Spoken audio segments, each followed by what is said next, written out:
काय शहानिशा करा आणि शहानिशा करा आणि त्याच्यामध्ये जे काही कार्यवाही करायची ती करा। त्यानंतर मी पोलीस महासंचालक आपले दाते साहेब डीजी साहेबांना मी फोन केला।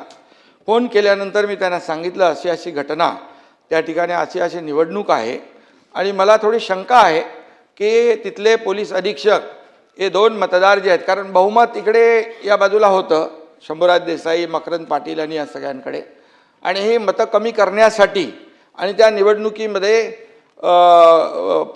विजय मिळवण्यासाठी पराभव करण्यासाठी या लोकांचा अशा प्रकारचा प्रकार होऊ शकतो। तर डीजीनी त्यांना फोन केला आणि डीजी मला म्हणाले, मी त्यांना फोन केला, मी तुषार जोशी यांच्याकडे खात्री देखील केली की मला डीजी साहेबांचा फोन आलेला आहे आणि मी कुठल्याही परिस्थितीमध्ये अशा प्रकारचं याला मतदानापासून आमचे लोक थांबवणार नाहीत, मी त्यांना सांगितलं। अशाच नवनवीन अपडेट्ससाठी डिजिटल कोल्हापूर चॅनेलला सबस्क्राइब करायला विसरू नका।